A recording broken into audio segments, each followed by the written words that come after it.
Irmãos, graça e paz. João 8, do 1 ao 20. A Escritura diz o seguinte: Jesus, entretanto, foi para o Monte das Oliveiras. De madrugada voltou novamente para o templo, e todo o povo ia ter com ele. E assentado os ensinava. Os escribas e fariseus trouxeram à sua presença uma mulher surpreendida em adultério. E fazendo-a ficar de pé no meio de todos, disseram a Jesus: Mestre, esta mulher foi apanhada em flagrante adultério, e na lei nos mandou Moisés que tais mulheres sejam apedrejadas. Tu, pois, que dizes? Isto dizia eles, tentando, para terem do que o acusar. Mas Jesus, inclinando-se, escrevia na terra com o dedo. Como insistissem na pergunta, Jesus se levantou e lhes disse: Aquele que dentre vós estiver sem pecado, seja o primeiro que lhe atire pedra. E tornando a inclinar-se, continuou a escrever no chão. Mas ouvindo eles esta resposta e acusados pela própria consciência, foram se retirando um por um, a começar pelos mais velhos até o último, ficando só Jesus e a mulher no meio onde estava. Erguendo-se Jesus e não vendo a ninguém mais além da mulher, perguntou-lhes: Mulher, onde estão aqueles teus acusadores? Ninguém te condenou? Respondeu ela: Ninguém, Senhor. Então lhe disse Jesus: Nem eu tampouco te condeno. Vai e não peques mais. De novo lhes falava Jesus, dizendo: Eu sou a luz do mundo. Quem me segue não andará nas trevas, pelo contrário, terá a luz da vida. Então lhe objetaram os fariseus: Tu dás testemunhos de ti mesmo, logo o teu testemunho não é verdadeiro. Respondeu Jesus e disse-lhe: Posto que eu testifico de mim mesmo, o meu testemunho é verdadeiro, porque sei de onde vim e para onde vou. Mas vós não sabeis de onde venho, nem para onde vou. Vós julgais segundo a carne, eu a ninguém julgo. Se eu julgo, o meu juízo é verdadeiro, porque não sou eu só, porém eu e aquele que me enviou. Também na vossa lei está escrito que o testemunho de duas pessoas é verdadeiro. Eu testifico de mim mesmo, e o Pai, que me enviou, também testifica de mim. Então eles lhes perguntaram: Onde está teu pai? Respondeu-lhe Jesus: Não me conheceis a mim, nem a meu pai. Se conhecesses a mim, também conhecerias a meu pai. Proferiu ele estas palavras no lugar do gasofilácio, quando ensinava no templo, e ninguém o prendeu, porque não era ainda chegada a sua hora. Vamos orar, irmãos. Senhor nosso Deus que estás nos céus, nós queremos te rogar, Pai, em nome do Senhor Jesus, que tu, Pai, abençoe nossa reunião de doutrina, ó Deus, aqui em Arthur. Que o Senhor, Pai, nos livre de todo mal. Que o Senhor traga, ó Pai, os teus filhos, se porventura algum ainda falta chegar, em paz. E que o Senhor permita que a gente compreenda o texto, ó Deus. Também eu te peço, Pai, pelas reuniões de oração e doutrina que serão realizadas, caso o Senhor queira, amanhã em Camaragibe, em Prazeres, e na quinta-feira a reunião de oração da SAF aqui em Arthur. Abençoa a tua igreja, ó Deus, em nome de Jesus. Amém, Pai. Irmão, pega as folhinhas. Está todo mundo com as folhinhas? Pega as folhinhas, vamos cantar o Salmo 15, irmãos, na primeira página. Salmo 15, na primeira página.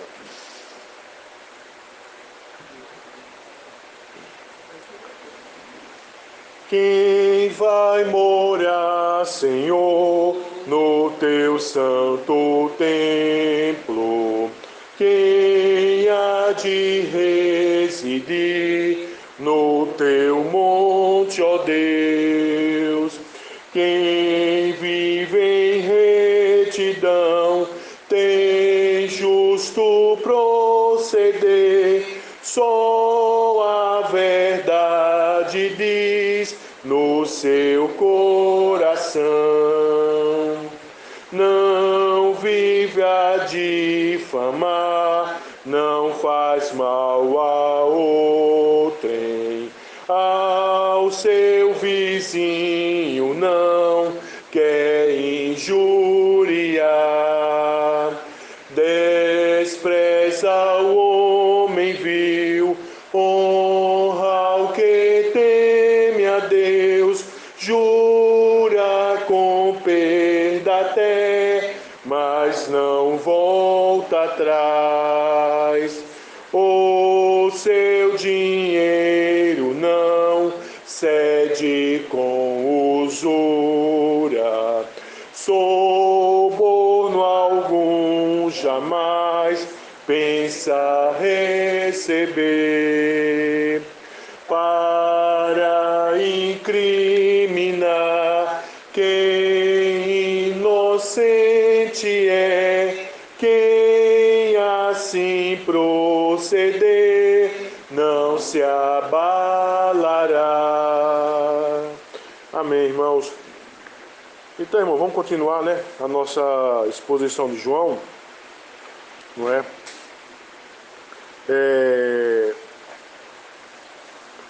Irmãos, o texto começa dizendo, né, que, vamos só lembrar do contexto, né? A gente está na festa dos tabernáculos, não é, em Jerusalém. Nessa festa nós tínhamos aquilo que a gente já viu, né? Deixa eu só relembrar os irmãos o que é que nós tínhamos nessa festa, né? Que é bom que a gente saiba. A festa dos tabernáculos comemorava a vida do antigo Israel, passada no deserto. E como acontecia com a festa das colheitas, também celebrava a bondade divina. O povo passava o tempo em cabanas ou tendas de ramos, sendo que as principais cerimônias naqueles 8 dias festivos traziam à lembrança as bênçãos miraculosas durante a peregrinação de Israel. Cada manhã fazia-se uma libação no templo, o qual recordava a água que Moisés fizera jorrar da água ferida. É aquela questão da derramar água, entendeu? Era uma libação de água trazida do tanque de Siloé, numa pilha de ouro, que se derramava no templo, ao som de trombetas e das aclamações do povo exultante. É bem provável que no último dia da festa, o 8º, o grande dia da festa, a dita cerimônia fosse omitida, quer para sugerir a felicidade de Israel, estando já o povo de posse da terra prometida, quer para indicar a sede que havia de maiores bênçãos espirituais decantadas pelos profetas e que ainda não era realidade. De certo, Jesus viu naquele povo e nas multidões de exaustos neles representado um número incalculável de almas que, através de todas as eras e de todas as nações, têm peregrinado sedentas, famílias e aflitas. Então, veja só, além dessa questão do derramar de água, você também tinha lá a questão da festa assim, várias luzes que eram acesas, que era para fazer lembrança da coluna de fogo que guiava o povo no deserto, tá? Então, é dentro dessa festa também que vai acontecer o episódio aqui que a gente vai trabalhar. Tá bom, irmãos? Então, olha só, a Escritura vai dizer, né? Jesus, entretanto, foi para o Monte das Oliveiras. Isso depois, né, que os fariseus mandaram os guardas prenderem Jesus, que a gente viu a semana passada, né? Só que de madrugada, voltou novamente para o templo. E todo o povo ia ter com ele. Então, imagina a situação. De madrugada, Jesus volta, o pessoal ainda está ali, certo? E Jesus volta a ensinar, tá? Então, dentro desse contexto, irmão, acontece algo aqui que a gente precisa entender o que aconteceu, certo? Porque se é dito muita besteira hoje em dia a respeito desse texto aqui, tá? Muita besteira se é dita, as pessoas ao invés de concentrar-se naquilo que é para ser concentrado, o pessoal fica perdendo tempo para tentar adivinhar o que é que Jesus estava fazendo na areia lá, se estava desenhando um peixe, se estava desenhando uma cruz, se estava escrevendo alguma coisa, enquanto o texto não vai dizer. Então, se o texto não vai dizer, a gente não vai ficar especulando o que foi, já que há coisas importantes no texto que nós temos que tratar, certo? Então, veja só, irmão, estava lá o Senhor ensinando, né, de madrugada, aqui a Escritura não vai especificar que hora é, provavelmente já era no finalzinho da quarta vigília, lembrando que a quarta vigília começava de 3 horas da manhã e até 6 horas da manhã. Então vamos pensar aqui 5 horas da manhã, algo do tipo, entendeu? O Senhor já estava lá. Então o que é que acontece? Os escribas e fariseus trouxeram à sua presença uma mulher surpreendida em adultério, tá? Uma mulher surpreendida em adultério. Foi trazido aqui para o Senhor. Tem uma palavrinha lá no grego, que essa palavrinha no grego dá a entender que essa mulher que foi surpreendida em adultério é uma mulher casada, tá? Então nós não tínhamos aqui uma ideia de uma prostituta, mas sim de uma mulher que foi apanhada em adultério.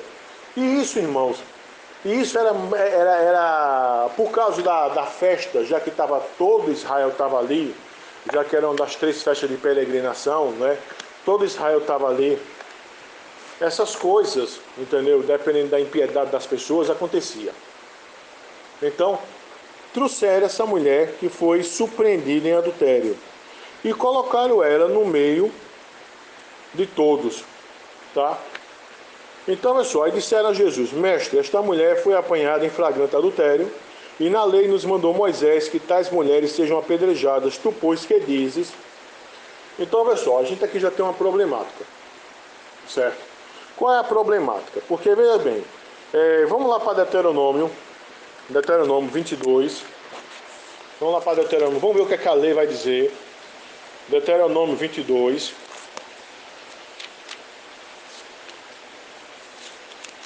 Deuteronômio 22.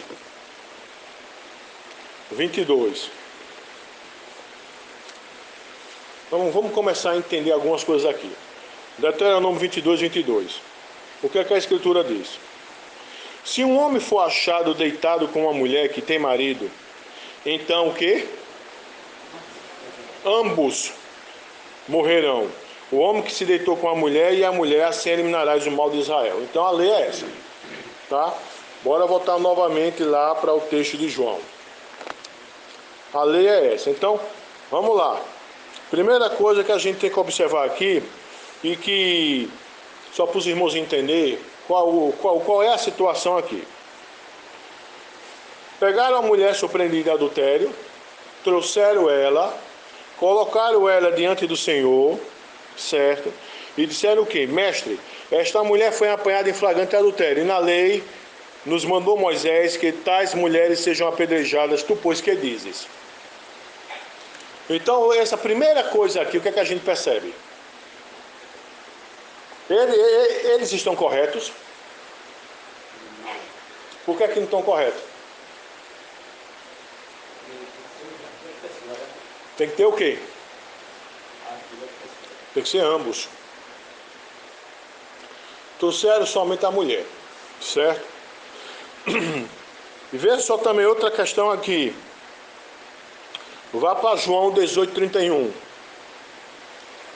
Vamos entender aqui a problemática da coisa. João 18:31. João 18:31. Diz o que aí? Replicou-lhe, pois, Pilato: Tomai-o, vós outros julgai segundo a vossa lei. Responderam os judeus: a nós não nos é. Por quê? Porque desde que Roma invadiu, o direito sobre a vida humana estava reservado somente a Roma. Tá? Então você tem aqui essa situação. Veja a sinuca de bico que tu botaram o Senhor Jesus. Trouxeram somente a mulher e disseram: ó Senhor, ela foi flagrada em adultério. E Moisés, e na lei de Moisés, diz que tais mulheres devem ser apedrejadas. Tu, pois, que dizes? Então, qual é a situação aqui? Vamos lá. Primeira situação. Trouxeram o homem? Não. Só trouxeram a mulher. Certo? Vamos lá. E se porventura tivessem trazido os dois? Sim, mas vamos lá. Se porventura tivesse trazido dois, qual é a outra lei que tinha? Do Império Romano? Oi? Que os judeus não podiam mais o quê? Matar. Então observa, colocam Jesus diante de uma situação, entendeu? Da seguinte forma: se tu manda apedrejar, tu estás aplicando a lei de forma errada. Por quê? Estava aplicando a lei de Moisés de forma errada. Por quê? Para poder haver apedrejamento tem que ter o quem? O homem e a mulher. Mas mesmo se houvesse um homem e uma mulher, se tu apedreja sem o consentimento do império, também tu estava insinuando o povo a quebrar o quê? A lei Do império. Porque é nessa que a gente se lembra. Estão lembrando lá da moeda? Eles pagar imposto a César. Então eles testavam Jesus assim. Então tentaram colocar o Senhor numa situação, entendeu? Que para onde o Senhor corresse, na ótica deles, o Senhor quebraria a lei.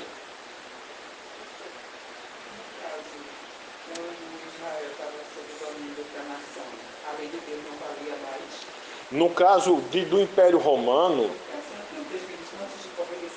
certo?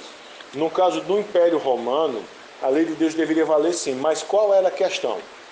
Veja só, a lei sim poderia valer sim, sem sombra de dúvida, mas haveria de ter uma comunicação, porque eles estavam debaixo da lei do Império. Deveria ter uma comunicação. Como foi a questão de Pilatos? Certo? Pilatos disse, resolva isso. Aí eles dizem, a nós não compete matar ninguém. Eles estão falando verdade mesmo, porque essa lei era vedada agora ao Império Romano. Mas em questões religiosas, entendeu? O Império não se metia. O Império não se metia. Então vamos supor, se fosse para seguir o trâmite legal, então você tem uma situação que se tem, então haveria uma comunicação. Não. A questão de Jesus, ela tem dois parâmetros aí. A questão de Jesus para os fariseus é sim uma questão religiosa, tá? Para os judeus que queriam matá-lo. Uma questão religiosa porque ele se fazia igual a Deus e quebrava o sábado. Mas quando aquilo foi levado para Pilatos, Pilatos disse, ó, isso é com vocês. Agora, como é que a coisa vai se tornar uma questão do império? Porque vão insinuar que Jesus está querendo se tornar rei.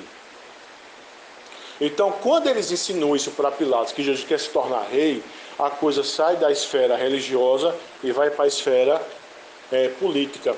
Porque só quem é rei é César. Entende? Então, é por isso que está lá, em cima da cruz de Cristo, rei dos judeus, conforme diz Escárnio. Entende? Então, agora, se não fosse isso, se só fosse somente uma questão religiosa, a questão, Pilatos diz, ó, resolve vocês. Bom, por exemplo, Estevão. Não é? Estevão, o Sinédrio leva ele apedrejado. Ali tem a aplicação da pena de morte. Mas aquela aplicação da pena de morte, por mais que o texto não insinue isso, mas aquilo só fora feita sobre a anuência do império. Porque se não fosse, isso seria rebelião de uma nação subordinada em relação ao império. Entende? Então a questão aqui é, bom,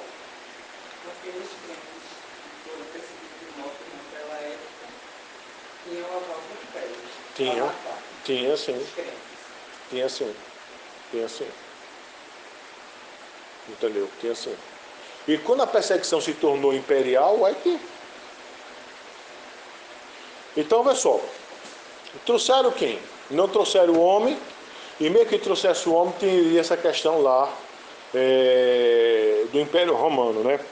Aí veja bem, o que é que diz o verso 6? Isto diziam eles, tentando para ter o que acusar.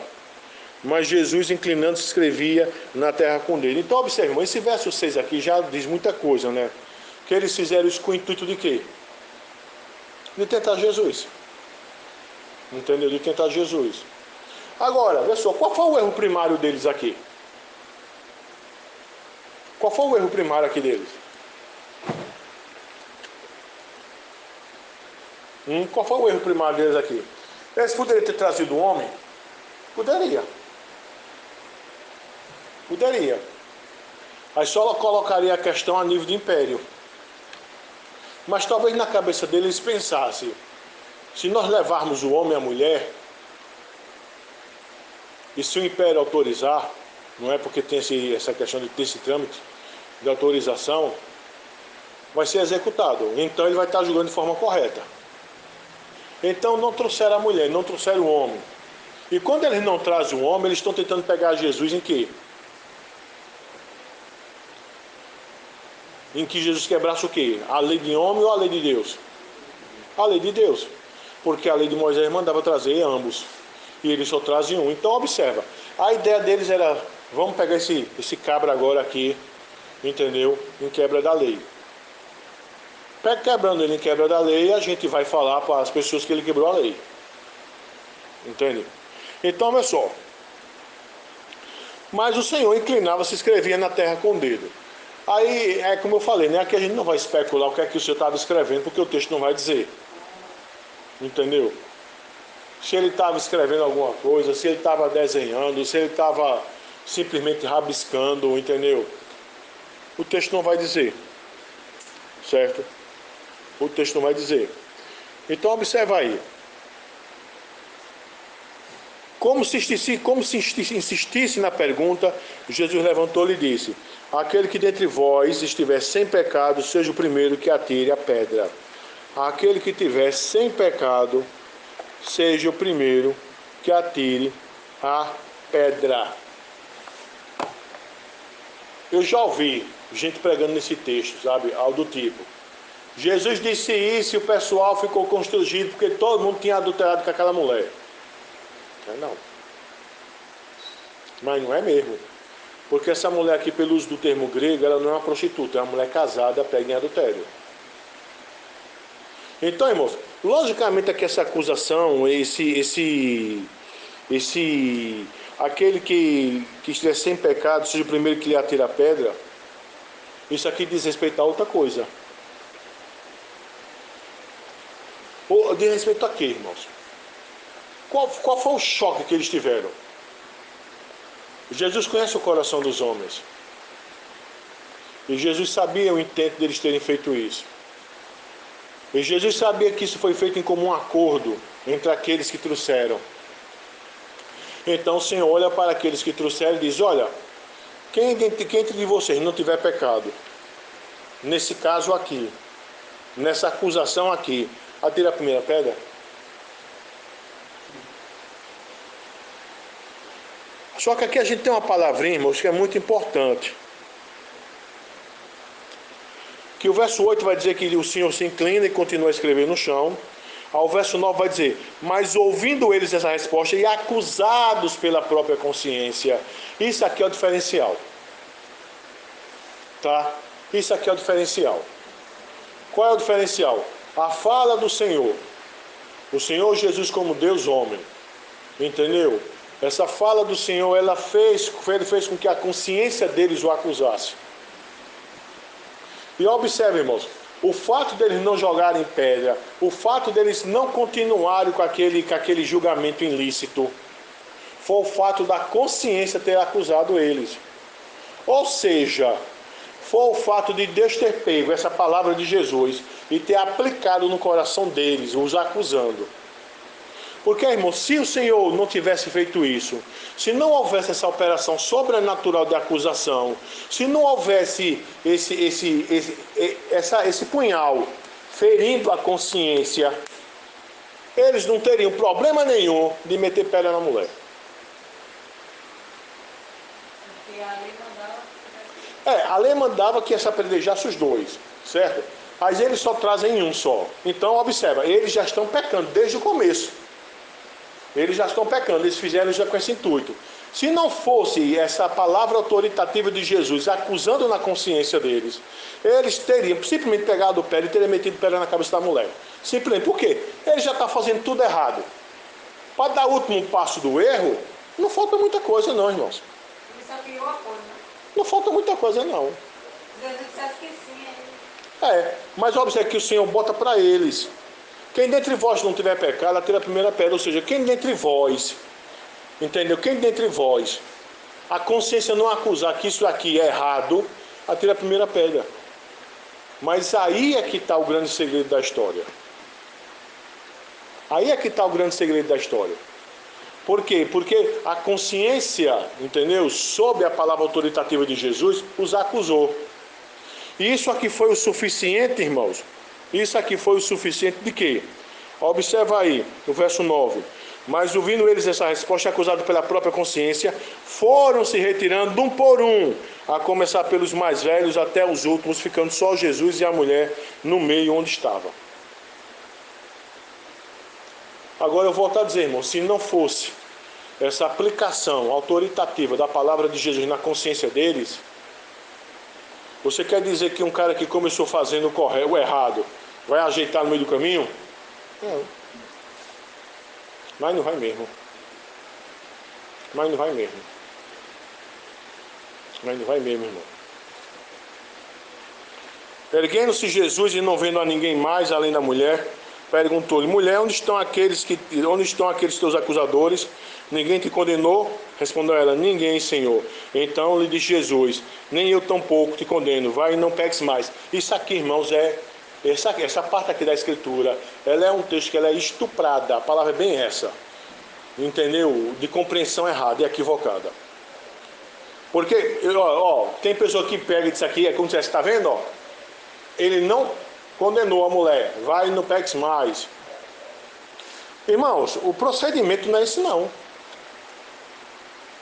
Primeiro, vamos lá. Preste atenção uma coisa aqui. Qual é a diferença dessa mulher aqui pega em adultério, entendeu? Essa aqui é a mulher casada pega em adultério. Para Maria Madalena, por exemplo. Qual é a diferença? Preste atenção uma coisa aqui, irmãos. Você vê alguma fala da mulher pedindo perdão?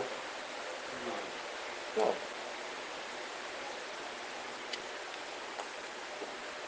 Nem um pouco. Nem um pouco. Jesus pergunta a ela, né?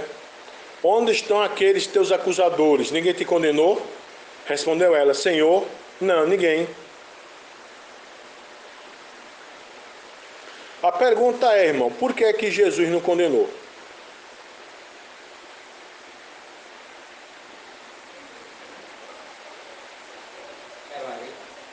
Não, por que é que Jesus não condenou? Vamos raciocinar em cima da lei.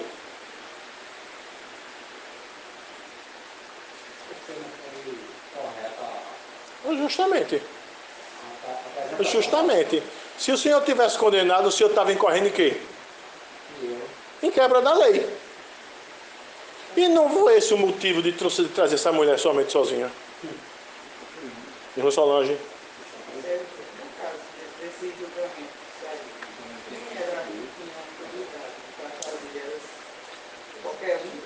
Não, o Sinédrio. Era. Não. A intenção não foi essa. Lembre-se que tudo isso aqui é um teste para Jesus quebrar a lei. Mas eu estou assim, independente de não ter levado nada. Se Jesus tivesse tomado sacerdote, tinha que ter todo o procedimento legal. Se Jesus tivesse tomado o lugar do sacerdote e feito aquele julgamento. Sim. A senhora está lembrada, os irmãos estão lembrados que quando Jesus curou aquele leproso, o que é que ele diz?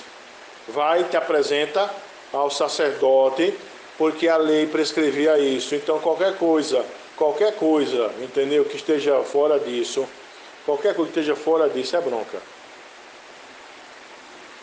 Entendeu? Agora, vem mesmo, qual é a questão lá de Maria Madalena? Maria Madalena era prostituta.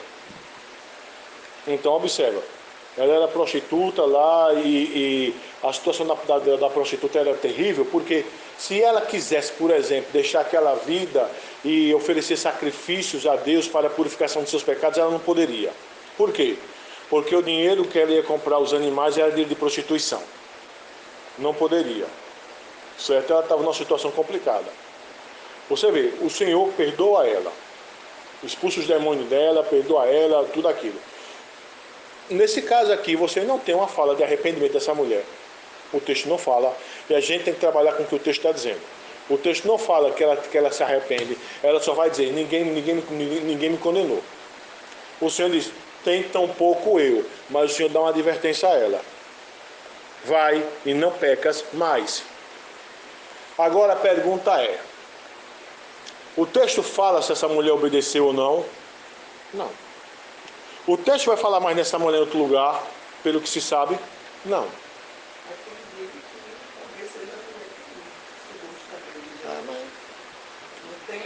Não tem. É aquela mesma história do pessoal tentar adivinhar o que é que o Senhor estava escrevendo na areia.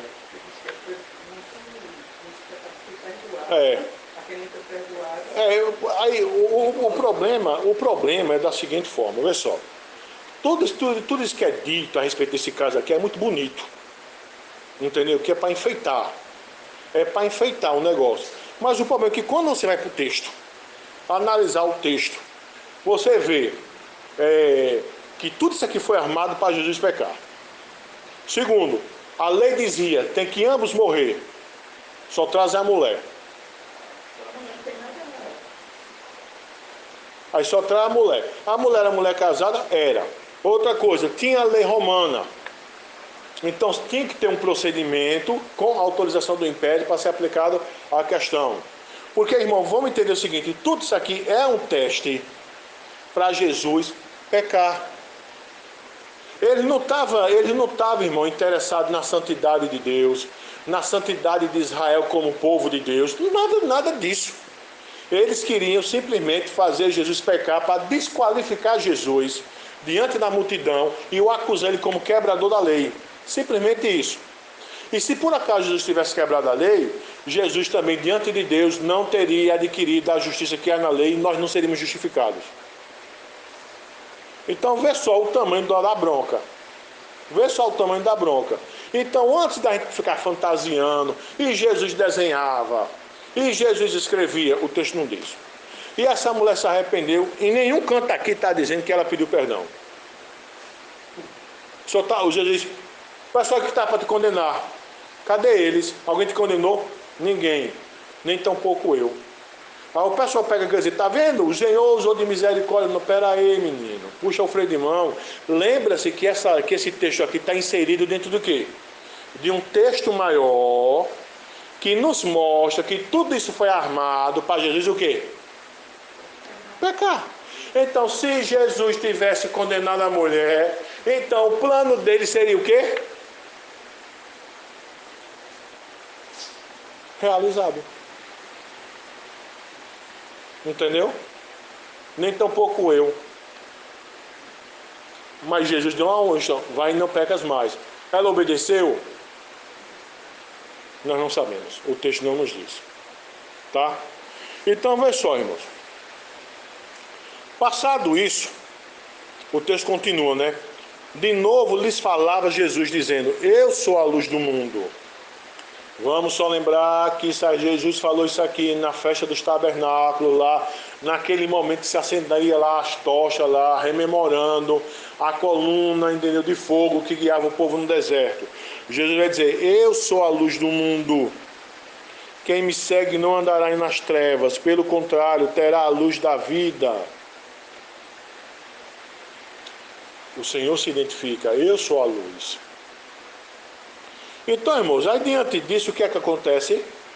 Os fariseus, mais uma vez, lhe objetaram. Veja aí o verso 13. Então os fariseus dizem, tu dás testemunhos de ti mesmo, logo o teu testemunho não é verdadeiro.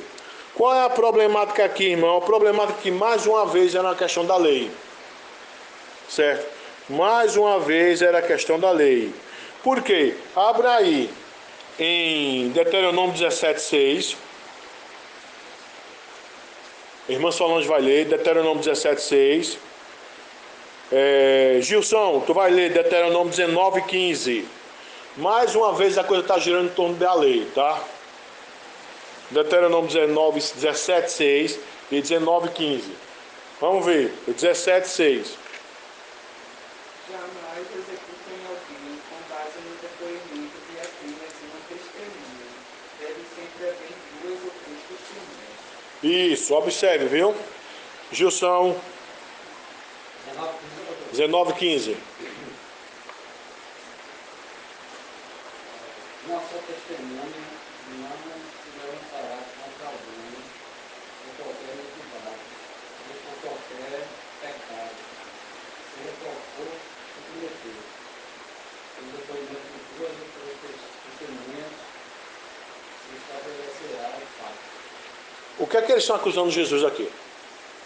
Jesus fez essa declaração, eu sou a luz do mundo. Quem me segue vai ter vida. Qual é a objeção que eles fazem aqui no verso 13? Tu dás testemunho de ti mesmo, logo o teu testemunho não é verdadeiro. que é que ele julga? Qual é a base de raciocínio dele?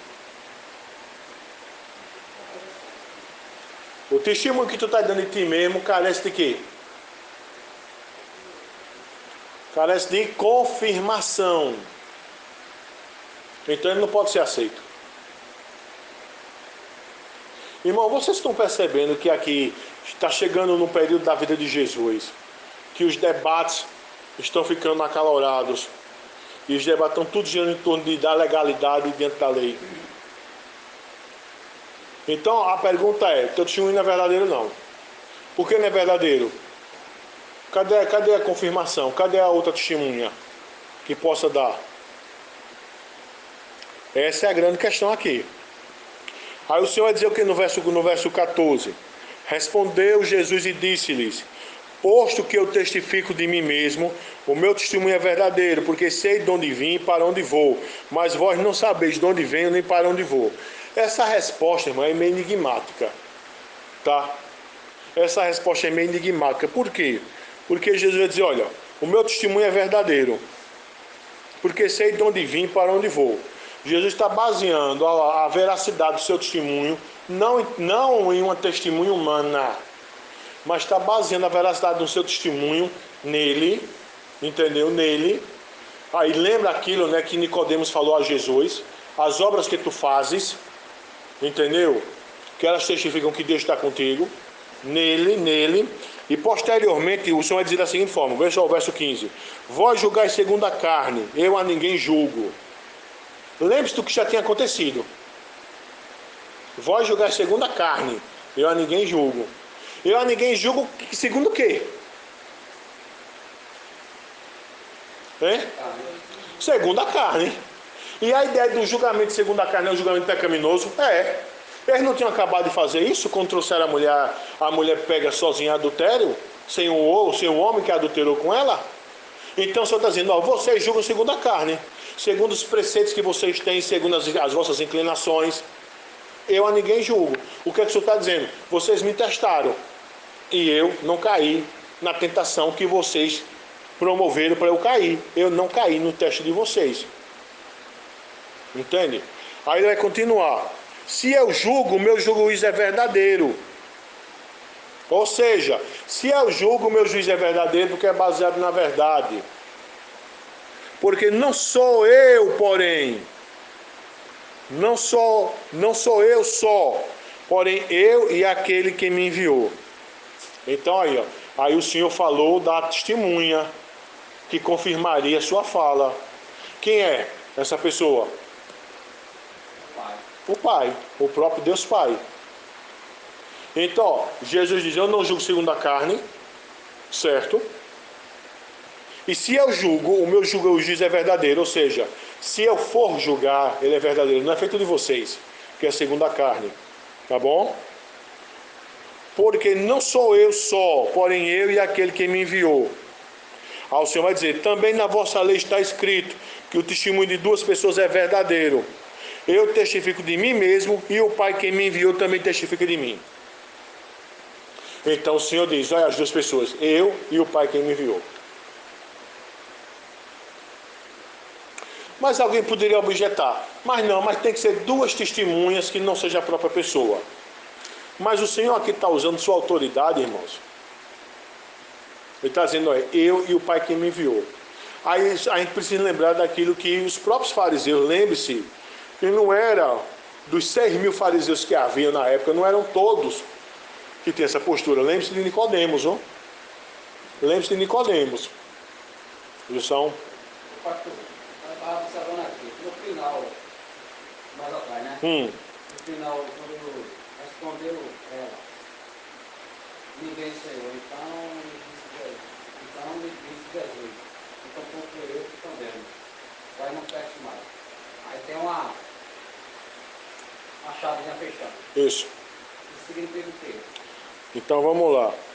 Parece, né? Eu sei. Eu não toquei nesse assunto de propósito, viu? Mas já que você falou, Gilson, eu vou falar a respeito dele, tá? Isso que o Gilson observou, irmãos, vamos voltar somente um pouquinho, depois a gente continua. Isso que o Gilson percebeu no final do verso 11, E você pode observar que começa também lá no verso 53, né, de João 7. Estão observando aí? Nada de vocês tem essa chavezinha aí? Tem? Nada de todo mundo tem essa chave, não tem? Tem, irmãos. Tem sim. Sabe por quê, Gilson? É porque esse texto da mulher adúltera, ele não faz parte dos manuscritos originais mais antigos que se tem. Ele faz parte em outros manuscritos. Então, as sociedades bíblicas, de forma muito sábia, eles precisam tomar uma decisão. Estilo, existem algumas bíblias que esse texto da mulher adúltera não está. Certo? Só que as bíblias, as nossas bíblias protestantes, ela está entre conchetes para dizer da seguinte forma. Nos manuscritos originais do Antigo não estão, mas em outros estão. Então, não se tem uma certeza definitiva, entendeu? Se esse texto aqui, ele fazia parte ou não. Então, como eles não têm essa certeza definitiva, então eles não retiram, mas eles botam em conchete já para ter essa observação. Pronto, semelhante a isso, você vai ter lá o finalzinho de Marcos, entendeu? E também um versículo lá de 1 João, que está nas escrituras, mas está entre conchete, só ver essa questão. Agora, veja só, por exemplo, em manuscritos antigos que há, entendeu? Esse texto, essa história aparece em alguns manuscritos. No final de Lucas, por exemplo. Aparece também em outro lugar de João, entendeu? E aparece também aqui. Então, a gente trabalha com o texto, entendeu? Porque quando você olha o texto, você vê o texto não tem nada que desdiga, entendeu? Que desmereça, que atente contra aquilo que o Senhor Jesus fez. Você não tem. Então, aquela questão algumas explicações que são dadas da seguinte forma. Por exemplo, essa explicação quem vai dar é Agostinho, né? Santo Agostinho. Ele vai dizer que alguns códices eram manuscritos antigos. Esse texto foi retirado porque o copista temeu que esse texto fosse mal interpretado, dizendo que Jesus estava apoiando a adúltera. Sabe? Mas ele permaneceu e a gente estuda ele. É até tanto que eu não mencionei. Mas como o Gilson é observador, o Gilson percebeu o conceito aqui, mas a razão do conceito é essa, tá? No final, pastor Jesus e a mulher. No caso, João consultou a mulher para saber do final da história. Não, é porque... Ele queria contar o final da história. Não, porque é o seguinte, é só observar aqui, ó. Por exemplo, o finalzinho do verso 9 diz o seguinte, ó. Ficando só Jesus e a mulher no meio onde estava. Eu estava vendo também essa questão que a senhora levantou. Segundo alguns comentaristas, eles falam da seguinte forma, que aqueles que saíram só foram os acusadores. Lembre-se que todo esse contexto aqui está dando na festa de tabernáculo, então estava todo mundo. Então os acusadores é que saem, entendeu? Ela fica. Fica. Porque só quem saiu são os acusadores, um por um. Não era toda a multidão. Eram os acusadores. Mas é isso, Gilson, viu? Aí voltando, irmãos, pro verso 17, você vê que as duas testemunhas que Jesus fala é ele e o Pai. Tá? E eu volto a dizer, lembremos daquilo que Nicodemos falou lá no capítulo 3, né? Vamos voltar lá pro capítulo 3, só pra gente ver, pra gente relembrar.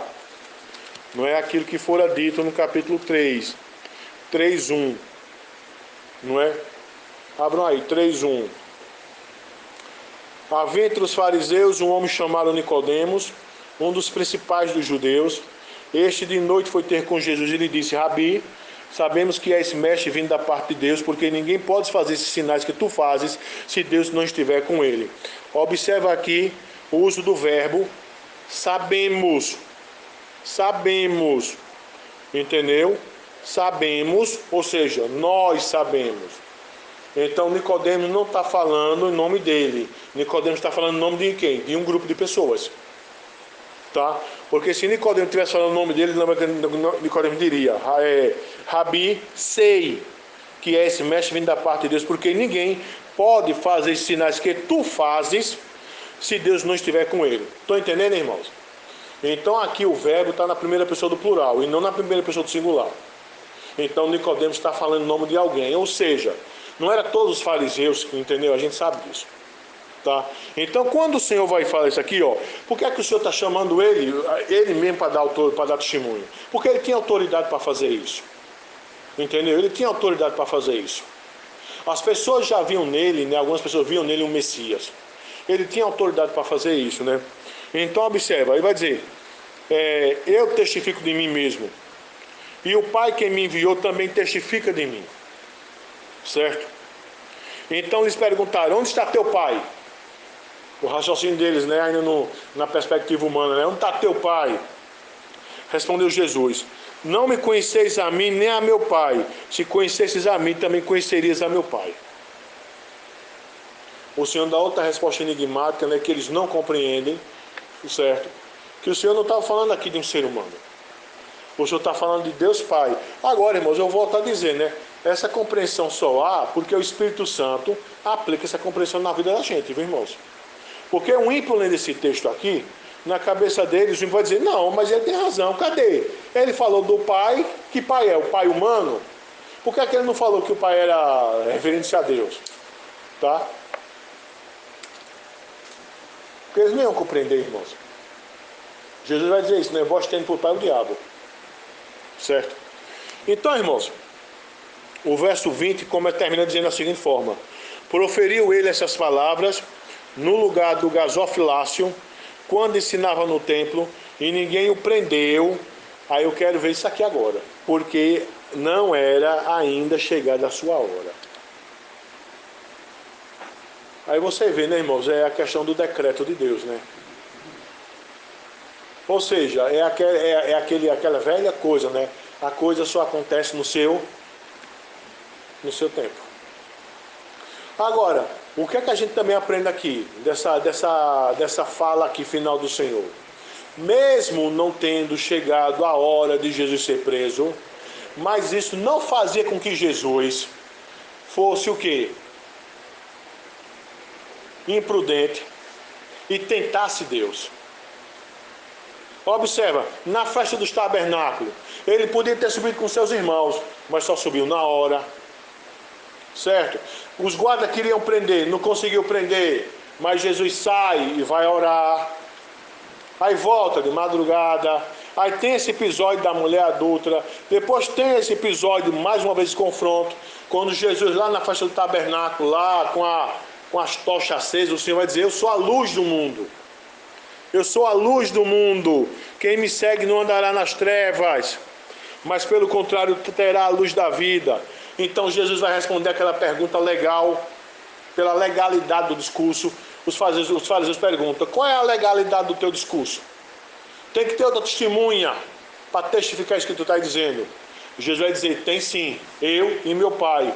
Quem é teu Pai? Jesus não responde, Jesus diz lá, ó, vocês não conhecem a mim nem a meu Pai. Se vocês conhecessem a mim, conheceriam meu Pai. E Jesus vai dizer isso posteriormente, né? Vosso pai é o diabo. Então, irmão, e é fácil entender essa questão que observa. O que é que esses homens estão fazendo, esses ímpios estão fazendo? Estão quebrando a lei de Deus de forma sistemática. A gente viu lá no finalzinho do capítulo 7, né? Quando o próprio Nicodemos o repreende ele, né? No verso 51, 7:51. Acaso nossa lei julga um homem sem primeiro ouvi-lo e saber o que ele fez? Eles queriam matar Jesus sem ter julgamento. Ou seja, eles estavam demonstrando literalmente o quê? Que eram o quê? Ímpios. Que eles eram ímpios. Entendeu? Por isso que Jesus vai dizer, vocês não conhecem a mim nem a meu Pai. Agora, irmãos, diante de tudo isso, Jesus não foi preso, porque ainda não era chegar a sua hora. Lembrem-se que essa festa aqui do tabernáculo, certo? Era a última festa de peregrinação. E no próximo ano, na festa da Páscoa, a primeira festa de peregrinação é que Jesus seria preso. Então a gente aprende aqui, irmão, da seguinte forma, ó, o decreto, a coisa só vai acontecer quando Deus decretou, certo? Mas isso não nos autoriza a gente andar de forma irresponsável. Até porque, irmão, nós não sabemos o dia do decreto de Deus. Nós não sabemos. Então nós precisamos fazer a nossa parte. E a nossa parte é o quê? Obedecer os preceitos do Senhor. Entendeu? A gente não sabe o decreto. Ou, como sempre falo, né? O que nós sabemos do decreto de Deus para as nossas vidas é aquilo que aconteceu até o dia de agora. Até agora. Então, a partir de agora, você olha para trás, você diz, eita, Deus decretou que eu teria que nascer em tal lugar. Deus decretou que meu pai e minha mãe seria fulano de tal. Deus decretou que eu iria passar minha infância em determinado lugar. Deus decretou que eu iria passar minha adolescência em determinado lugar. Deus decretou que eu iria me casar com determinada pessoa. Deus decretou que eu ia ter filho ou não ter filho até esse presente momento. Deus decretou que eu ia fazer parte da igreja. Deus decretou que eu ia trabalhar em tal lugar. Deus decretou que ia ser contigo. Por que você está dizendo isso? Porque você já passou. Mas aquilo que Deus decretou que ainda falta acontecer conosco, nós não sabemos. Então o que a gente tem que fazer, irmão, diante disso é obedecer os preceitos do Senhor. E os preceitos do Senhor é fazer o correto, obedecer sua lei. Tá, irmãos? Então, a gente termina aqui, né? Porque ainda não era chegado a sua hora. Tá? Fala, meu irmão. Eu também estava pensando aqui também, a respeito dessa atitude do Senhor aqui com a mulher, né? Voltando para aquele velho tempo de novo. Sim. Assim, o modo das pessoas pensar que Deus é amor, que Deus é pai. A gente vê o Senhor Jesus dizendo para a mulher assim, minha filha, eu amo você está perdoada e... Não. Não, e não é isso que eu falei, Gilson, porque observa, você quando pega aqui esse verso, o 7, o 8, 11, não é? Ah, nem tão pouco eu, tá vendo? Jesus amou, tal. Esse é o discurso, ou seja, como se Jesus estivesse apoiando o ato de adultério dela. E eu volto a dizer, observa aqui, não tem uma fala de perdão da fala da parte dela. Não tem. Não tem. Entendeu? E é muito estranho isso, porque se tivesse, João teria registrado. Sabe como é que é? João teria registrado, não tem. Observe de Zaqueu. Tem ou não tem? Desce, sobe em cima lá do pé de algaroba lá, do pé lá de caju, seja lá o que for. Entendeu lá, o pé lá. O Senhor quando fala, ele desce e diz, olha, eu vou fazer isso, eu vou fazer isso, eu vou fazer isso. Frutos de arrependimento, o Senhor vai dizer, ó. Houve salvação. Entendeu? Você vê isso. Compreende? Mas você não vê aqui. Então a pergunta é, por que Jesus não condenou? Lembremos, irmão, da razão de Jesus ter posto, dos fariseus, ter posto essa mulher para tentar Jesus. Porque a ideia é, vamos pegar ele em julgamento equivocado. Então qualquer fala do Senhor, entendeu? Nesse sentido, nesse viés aqui, seria quebra da lei. O homem não estava, entendeu? Essa questão também de Jesus não ser tribunal autorizado para julgar. Certo? Então observa, vamos só pensar da seguinte forma. Se Jesus tivesse dito, eu te condeno, mulher, o que é que Jesus estava dizendo? Pode meter pedra na cabeça dela. Aí o Senhor estava quebrando a lei. Eu não te condeno. Ah, porque Jesus amou muito. Conversa, irmão. Eu não vou condenar você. Tu é o foco. Agora eu vou dizer uma coisa, não pecas mais. Ela obedeceu? A Escritura não diz. É feito a irmã Solange bem falou. O que nós temos é o quê? É florio, é enfeite. Como é que é, irmã? Uns dizem o quê? Que essa mulher foi o quê?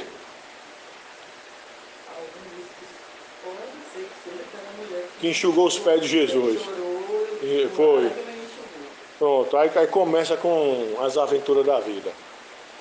Ó, irmão, dói. Eu sei. Aham. Eu sei. Irmãos, vê só, a problemática, ó, isso que a irmã Solange falou é bom. Não é bom o que ela falou da fala equivocada, mas a intervenção da irmã em dar esse exemplo. Isso, irmão, é bom para a gente atentar numa coisa, para a gente ter cuidado. Tem muito crente que, sabe, adora roteiro da novela. Tem muito crente que pega essas novelas, né, que está sendo transmitida agora, né? Essas novelas bíblicas aí, bíblica entre aspas, entendeu? Que, sabe, irmão, porque ó, presta atenção uma coisa cá. Vê só. Existe uma coisa que, por exemplo, quando o roteirista pega o texto sagrado, sabe, e pega uma história real, não tem lá filme baseado em história real, não tem? As pessoas que não têm discernimento, as pessoas tendem, na cabecinha delas, a imaginar da seguinte forma: eita, o filme baseado em história real, não tem? Aí o pessoal pensa, tudo que aconteceu no filme aconteceu. Não, irmão, não é não. Eles pegam a história, mas eles pegam, botam enxerto. Enxerto, o que é enxerto? Eles complementam, porque eles precisam passar uma história. E se eles for transmitir aquela história do jeito que está, talvez aquela história seja transmitida em 10 minutos. Mas o filme é de 1h20. O filme é de 1h30. O filme é de 1h40. O filme pode até ser de 2 horas. Então a pergunta é, o que é que a gente vai colocar para o filme chegar a 2 horas? Aí botar coisa no filme. Entendeu? Botar coisa. É a mesma coisa para essas novelas, entre aspas, bíblicas. Eles pegam o texto, mas eles percebem o quê? Que, preste atenção, toda narrativa na Bíblia ela é seletiva. O que é seletiva? O apóstolo João não estava lá com um caderninho. Jesus andando, segunda-feira, 5 horas da manhã. Ele se acordou. Segunda-feira, 5h10. Ele foi fazer as necessidades dele no banheiro. Segunda-feira, 5h20. Não é assim. Não é assim. O próprio lá, o finalzinho do Evangelho de João, diz que se todas as coisas que Jesus fez fossem escritas, aí João vai usar um hipérbole, que é uma verdade exagerada. Os livros, o mundo não caberia, no mundo todo não caberia todos os livros. Estão lembrados desse versículo? Então, a gente tem seletividade. O que é seletividade? João só vai copiar, João só vai escrever aquilo que precisa ser escrito, aquilo de destaque. Está entendendo? Então a gente deve tomar cuidado, porque a pergunta é, se fosse importante saber o que Jesus escreveu, o Espírito tinha encaminhado João para escrever. Se essa mulher aqui tivesse tido uma reação de pedir perdão, alguma coisa, o Espírito teria levado João a escrever. Então a pergunta é, por que não foi escrito? Porque não houve. Então a gente deve ter cuidado, irmão. Até, volto a dizer, com um pregador que pega o texto, aí o cara diz o que o texto está e o cara começa. Olha, baseado em quê, meu Deus? Isso aí, Veja bem, eu não estou dizendo que você não possa trazer um dado histórico, porque um dado histórico, por exemplo, essa questão dos fariseus. A Escritura não diz que é 6.000 fariseus, aí você pode notar. Mas o senhor está dizendo isso baseado em quê? Eu digo isso baseado em estudos históricos que existem, registrado. Entendeu? Então eu sabia que tinha 6.000 fariseus no primeiro século, 10.000 sacerdotes, 4.000 essênios e 2 sumos sacerdotes, isso me faz ter compreensão. Porque isso é dados. Agora, eu chegar e dizer, Jesus desenhava um coração na areia, Jesus desenhava uma cruz, Jesus anotava lá, não está dito. E não tem nenhum documento, porque não tinha câmera de fotografia, nem celular, para tirar foto lá daquilo que Jesus fez. Estão entendendo, irmãos? Então tenha cuidado. Principalmente com um pregador que gosta de estar enfeitando, conversando, e não sei o que. Não é Bíblia, irmão. A gente deve obediência à Escritura. Sabe? É o cabra pregando, você aqui, ó. Esse dado aí que ele deu. Isso é histórico, irmão? É. Onde é que tá? Tá o canto. Beleza. Vou lá ver, viu? Tá mesmo, tá lá. Tá lá. Beleza. Oi? Não, na história que prove o dado que ele está dizendo. Entendeu? Não, porque a história aí é a história oficial que foi registrada. Como por exemplo, Não, eu sei, irmão. Eu sei, mas eu estou falando da seguinte forma. Por exemplo, informações históricas a respeito do Império Romano. Ponto. Quem dominava aqui era o Império Romano. Entende? Então vamos supor que você diga: eita, quem era o imperador dessa época aqui? A história vai dizer que é o imperador dessa época aqui. Pronto, como por exemplo, isso que a senhora perguntou. Pronto, vamos lá, vamos só para a gente ver aqui, para a gente terminar. Vamos, já que eu estou falando essa questão. Abra aí em... Deixa eu pegar aqui. Deixa eu só achar aqui, tá? Essas novelas tem muita romantismo, pastor. Tem sim. Pronto. Abra em Lucas 3:1, por exemplo, a pregação de João Batista. Lucas 3:1. 3:1. Pronto, por exemplo aqui, ó. Essas informações que eu digo, tá? Pois se aqui não tivesse registrado na escritura, mas teria no livro de história, indigno, obviamente. Observa, no 15º ano do reinado de Tibério César, vê só, imperador, não é? Tibério César, sendo Pôncio Pilatos governador da Judéia, Herodes tetrarca da Galiléia, seu irmão tetrarca da região de Itureia, Traconites e Lisânias tetrarca de Abilene, sendo sumo sacerdote Anás e Caifás. Está vendo aí? Isso é dado histórico. Isso é dado histórico. Veja aí o 2:1.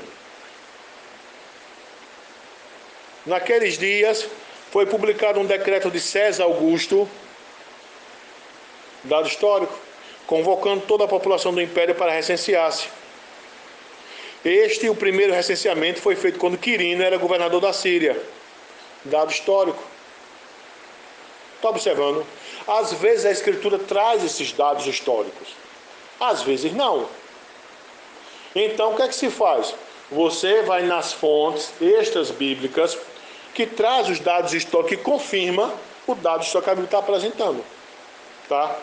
Então, irmão, eu estou falando isso aí, essa questão toda, não estou saindo do assunto, mas só é para dizer da seguinte forma, irmão: tenha cuidado, tá?